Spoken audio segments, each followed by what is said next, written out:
I had loved her madly. Why does one love? Why does one love?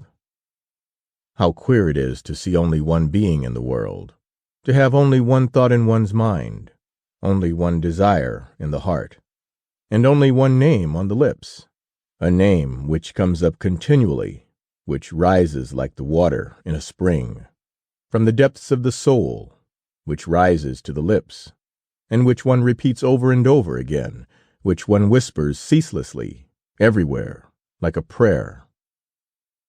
I am going to tell you our story, for love only has one, which is always the same. I met her and loved her, that is all. And for a whole year I have lived on her tenderness, on her caresses, in her arms, in her dresses, on her words, so completely wrapped up, bound, imprisoned in everything which came from her, that I no longer knew whether it was day or night, if I was dead or alive, on this old earth of ours, or elsewhere. And then she died. How? I do not know. I no longer know. But one evening she came home wet, for it was raining heavily, and the next day she coughed, and she coughed for about a week, and took to her bed. What happened I do not remember now, but doctors came, wrote, and went away. Medicines were brought, and some women made her drink them. Her hands were hot, her forehead was burning, and her eyes bright and sad. When I spoke to her, she answered me, but I do not remember what we said. I have forgotten everything, everything, everything. She died, and I very well remember her slight, feeble sigh. The nurse said, "Ah," and I understood. I understood. I knew nothing more, nothing. I saw a priest who said, "Your mistress?" and it seemed to me as if he were insulting her. As she was dead, nobody had the right to know that any longer, and I turned him out. Another came who was very kind and tender, and I shed tears when he spoke to me about her. They consulted me about the funeral, but I do not remember anything that they said, though I recollected the coffin and the sound of the hammer when they nailed her down in it. Oh, God, God! She was buried, she, in that hole. Some people came, female friends. I made my escape and ran away. I ran, and then I walked through the streets, and went home, and the next day I started on a journey. Yesterday I returned to Paris, and when I saw my room again, our bed, our furniture, everything that remains of the life of a human being after death, I was seized by such a violent attack of fresh grief that I was very near opening the window and throwing myself out into the street.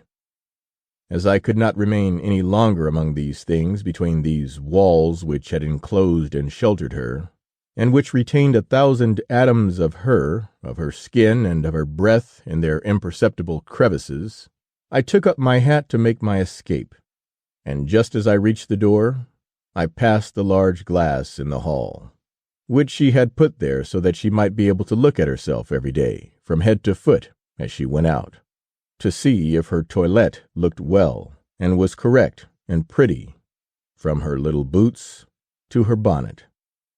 And I stopped short in front of that looking glass, in which she had so often been reflected, so often, that it also must have retained her reflection. I was standing there, trembling, with my eyes fixed on the glass, on that flat, profound, empty glass, which had contained her entirely, and had possessed her as much as I had, as my passionate looks had. I felt as if I loved that glass. I touched it. It was cold. Oh, the recollection!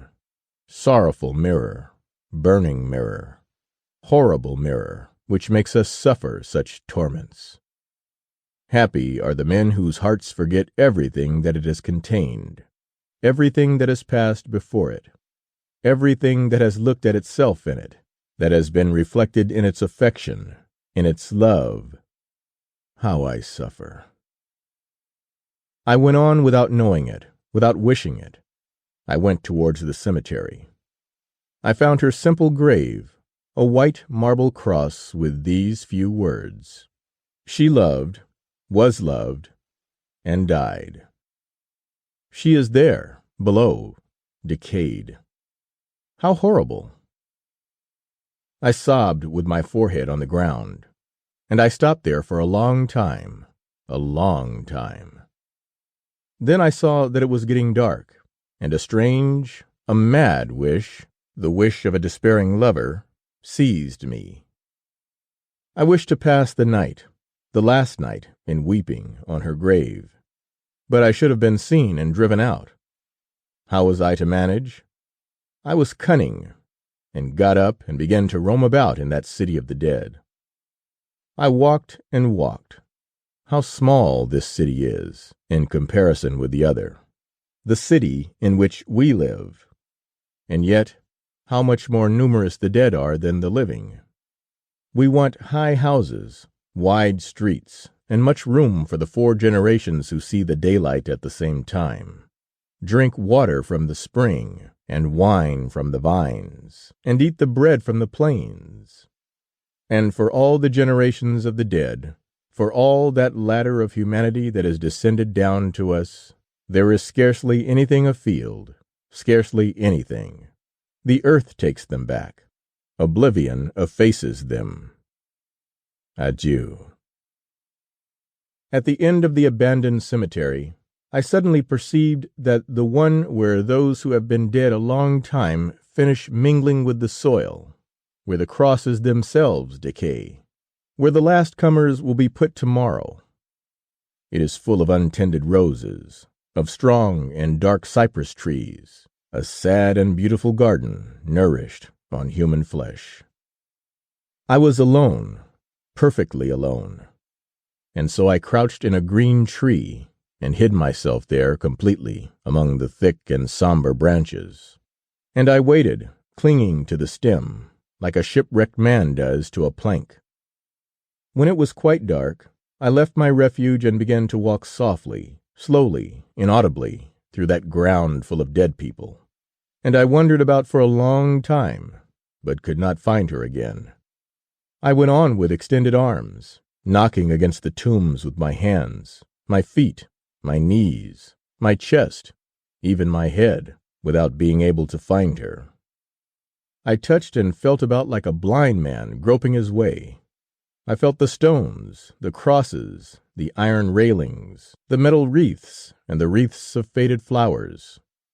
I read the names with my fingers by passing them over the letters. What a night! What a night! I could not find her again. There was no moon. What a night! I am frightened, horribly frightened, in these narrow paths between 2 rows of graves. Graves, graves, graves, nothing but graves. On my right, on my left, in front of me, around me, everywhere there were graves.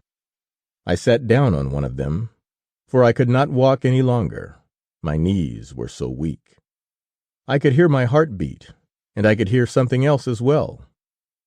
What? A confused, nameless noise. Was the noise in my head in the impenetrable night, or beneath the mysterious earth, the earth sown with human corpses? I looked all around me, but I cannot say how long I remained there. I was paralyzed with terror, drunk with fright, ready to shout out, ready to die. Suddenly it seemed to me as if the slab of marble on which I was sitting was moving. Certainly it was moving, as if it were being raised. With a bound, I sprang onto the neighboring tomb, and I saw, yes, I distinctly saw the stone which I had just quitted rise upright, and the dead person appeared, a naked skeleton, which was pushing the stone back with its bent back. I saw it quite clearly, although the night was so dark. On the cross I could read, "Here lies Jacques Olivant, who died at the age of 51. He loved his family, was kind and honorable, and died in the grace of the Lord. The dead man also read what was inscribed on his tombstone. Then he picked up a stone off the path, a little pointed stone, and began to scrape the letters carefully.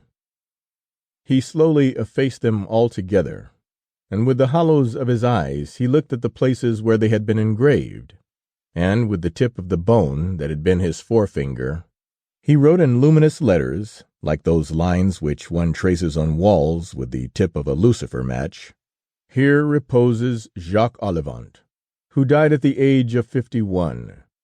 He hastened his father's death by his unkindness, as he wished to inherit his fortune. He tortured his wife, tormented his children, deceived his neighbors, robbed everyone he could, and died wretched." When he had finished writing, the dead man stood motionless, looking at his work, and on turning round I saw that all the graves were open, that all the dead bodies had emerged from them, and that all had effaced the lies inscribed on the gravestones by their relations, and had substituted the truth instead. And I saw that all had been tormentors of their neighbors, malicious, dishonest, hypocrites, liars, rogues, calumniators, envious, that they had stolen, deceived, performed every disgraceful, every abominable action. These good fathers, these faithful wives, these devoted sons, these chaste daughters, these honest tradesmen, these men and women who were called irreproachable, and they were called irreproachable, and they were all writing at the same time, on the threshold of their eternal abode, the truth, the terrible and the holy truth, which everybody is ignorant of, or pretends to be ignorant of, while the others are alive. I thought that she also must have written something on her tombstone, and now, running without any fear among the half-open coffins, among the corpses and skeletons, I went towards her, sure that I should find her immediately. I recognized her at once without seeing her face, which was covered by the winding sheet, and on the marble cross where shortly before I had read, "She loved, was loved, and died," I now saw, "Having gone out one day in order to deceive her lover, she caught cold in the rain, and died."